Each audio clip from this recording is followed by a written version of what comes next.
Hello friends! Welcome back to another Magic Monday. Sorry about the dark ritual there.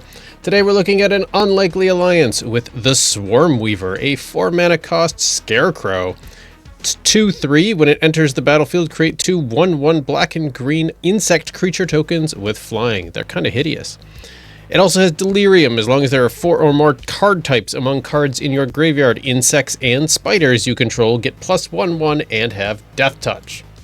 Under the hood, 29 creatures, 30 non-creatures, average mana cost of 3.1. Little heavier green than black, believe it or not. Of those creatures, we have 15 insects and 10 spiders. 5 instants, 6 sorceries, 11 artifacts, 9 enchantments, and 3 planeswalkers, because we want a variety of things to trigger the Delirium. So, what do we got? Well, obviously we have Mana Rock, like Mox Amber, and we've got Chromatic Lantern and Heraldic Banner, and blah, blah, blah, blah, blah. This one I really like because creatures you control of the chosen type get +1/1. So we choose either insects or spiders. It's kind of a dual tribal thing. But what do we have here? We've got lots of cheap insects, like this guy. We've got this Haywire Mite, who gains us some life and lets us exile a non-creature artifact or enchantment, should we need to. We've got Grist in here. He's fun. We have a Blight Beetle. We have a Roach. This Roach is crazy, by the way. Whenever it deals combat damage to a player, insects you control and insect cards in your graveyard, hand, and library perpetually gain Toxic 1. So we can actually use this as a win con if it comes to it. We have a Blight Beetle in here with protection from green, which is great. We got Flesh Burrower that has Death Touch. We've got this Harpooner. We got a Horn Beetle, etc., etc., etc. But it can't all be creatures because, again, we want to trigger that Delirium. So we have things like Dark Ritual, Instant, Inquisition of Kozilek, Sorcery, Reanimate, Sorcery, Thoughtseize, Sorcery, Dig Up, Sorcery, Seed of Hope, Instant, Corpse Churn, Instant, Doomblade, Instant. And I love that art so much. So we've got lots of instants, we got lots of sorceries, we've got lots of cheap creatures. So already we've got 3 of the 4 items in the graveyard, hypothetically in this situation, to trigger the Delirium. Go down a little bit further, we put in Prismatic Omen just to give ourselves a little bit of mana flexibility.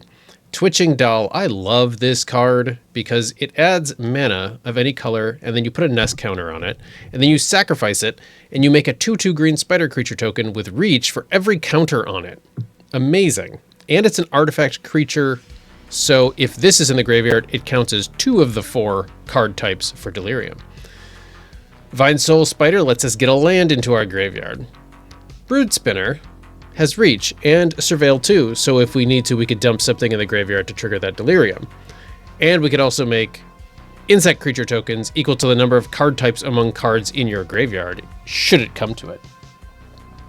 Whipcracker lets us destroy target token an opponent controls. This guy just lets us mill and add mana. Tremendous. Mana Rock here. Cemetery Tampering lets us mill 3 cards at the beginning of our upkeep. Great. If there are 20 or more cards in your graveyard, you may play the exiled card without paying its mana cost. It's mostly here for the mill, believe it or not. Lily lets us mill 2 cards and then return a creature card from our graveyard to our hand, or just, shrink something of our opponent's. Mostly here for that ability, and then if she dies, she's another card type in the graveyard. We got this big ol' spider, which I really like. We've got Blex in here to give insects and spiders +1/1. Crawling Infestation lets us mill and create insect creature tokens. Scoot Swarm, because of course. Spawning Pod lets us sack stuff to search for bigger stuff. So if we really need a creature in the graveyard, we can sacrifice it. This guy, whenever it's dealt damage, you gain a life and create a 1/1 Sapperling creature token. Sapperling doesn't matter, but gaining life for blocking is pretty cool. The Hunger Tide Rises lets us make 3 1/1 black and green insect creature tokens, and then sacrifice any number of creatures, search your library and or graveyard for a creature card with mana value less than or equal to the number of creatures sacrificed this way, and put it onto the battlefield. What would we possibly search for?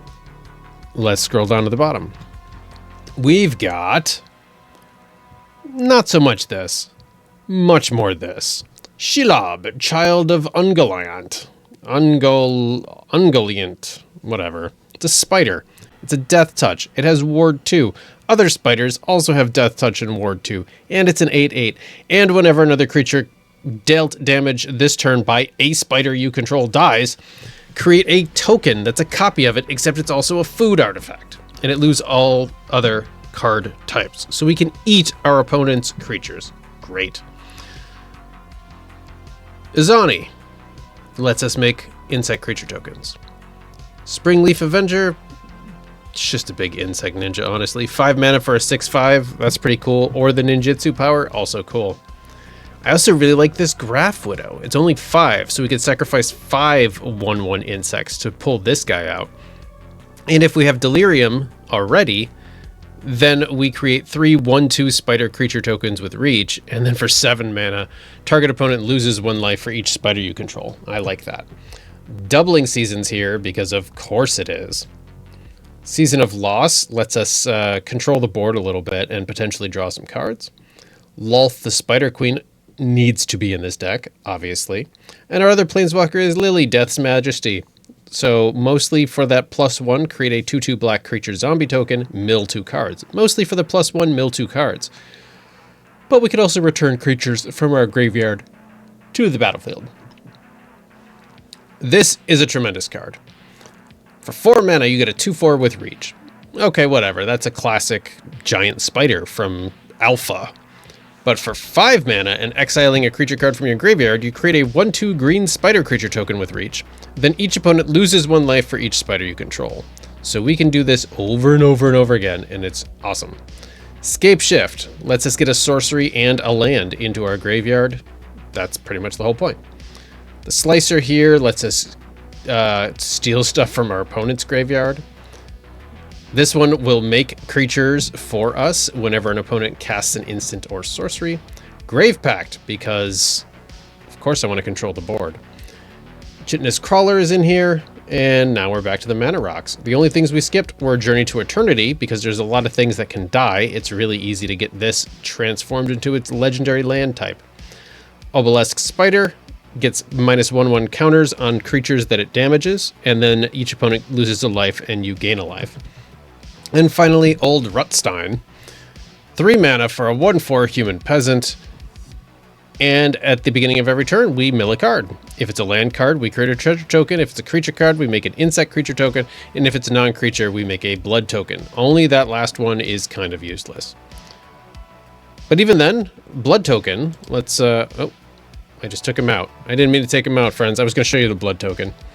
Blood token. Well, you know, if you're watching this, you probably know what a blood token does, but just for the sake of argument, for 1 mana, tap, discard a card, sacrifice a blood token, draw a card.